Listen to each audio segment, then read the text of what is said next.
That's some nice looking stuff, isn't it? Welcome to the Doug Rice Show. Thank you so much for showing up.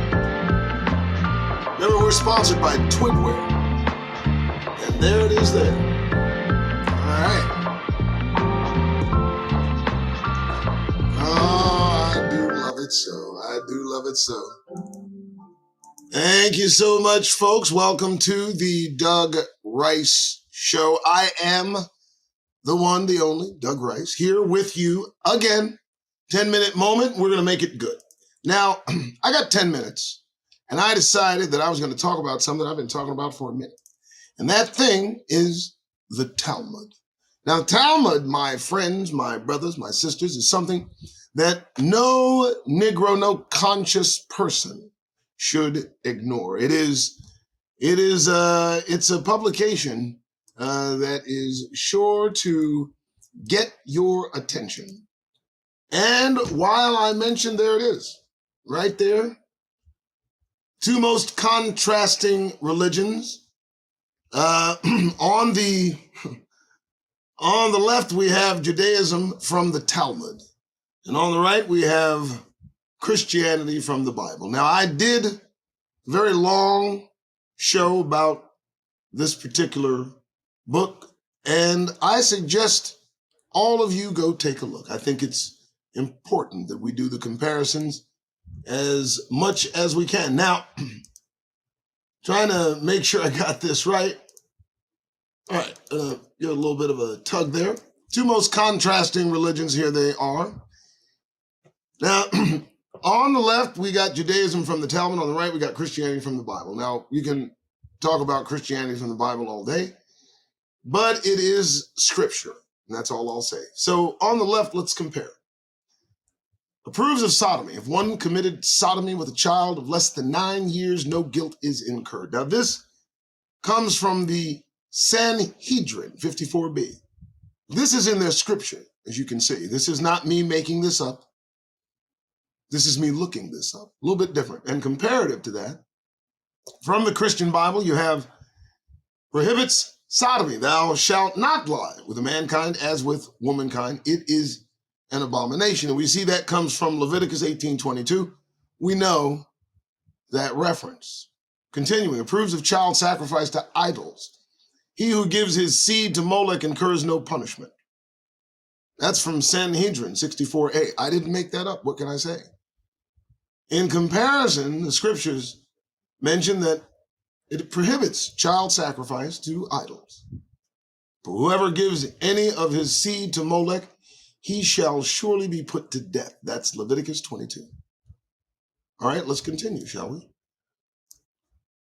Cursing parents allowed. One who curses his parents isn't punished unless he curses them by divine name. Are these people going insane?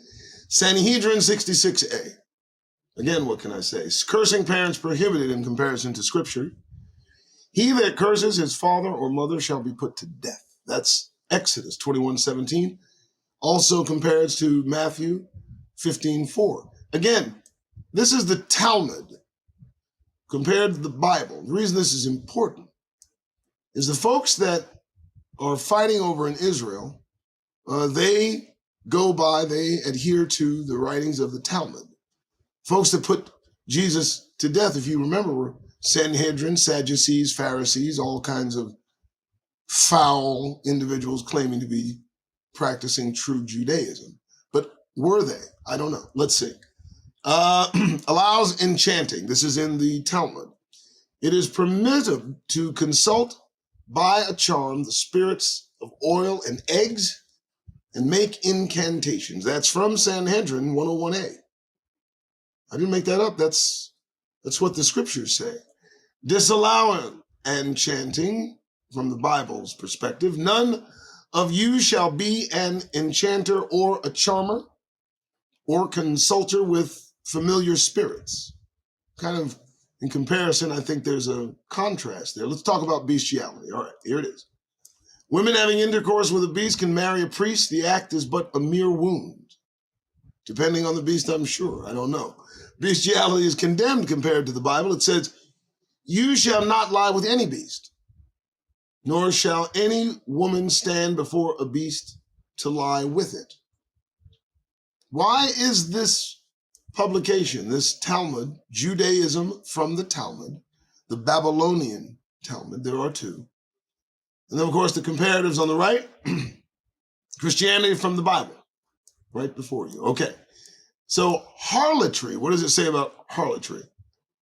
Harlotry in the Jewish Talmud, it says, is lawful. A harlot's hire is permitted for what the woman has received is legally a gift.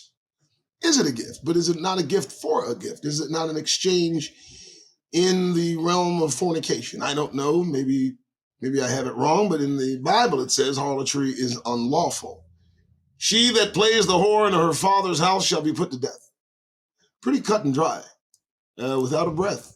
Blasphemy is allowed in the Sanhedrin. What does it say? One can revile the divine name if mentally applying it to some other object. Now, how do you mentally apply anything to another object while reviling the divine name? But it's Sanhedrin 65a and b says that concisely and clearly. So what does the scripture say? Blasphemy, punishable. He that blasphemes the name of the Lord shall surely be put to death. That's at Leviticus 24:16. Here we go. Not required to keep vows. One may declare, every vow which I may make in the future shall be null. They may declare this. That's at Nedarim 23a and 23b. That's in their scriptures. And in the Bible, it says, if a man vows, he shall not break his word. He shall do according to all that he spoke. So it seems they're taking their word as a joke. And lastly, murder is condoned in this thing they call the Talmud.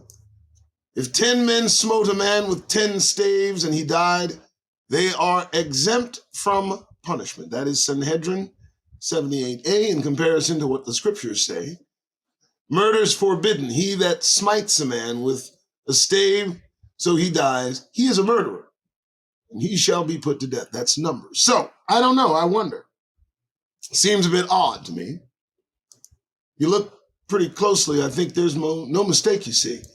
On the left hand, Judaism from the Talmud is at odds with the right hand, Christianity from the Bible, or true worship, depending on your perspective. But there are my 10 minutes of rant and rave. And please like, subscribe, and even save this video for future reference. I hope certainly you have learned something. Thank you so much, folks. You are some incredible people, and you have a dadgum good dadgum day, baby, all right? Let me do this. I know you hear it. I know you want to see it. There it is, Twidware.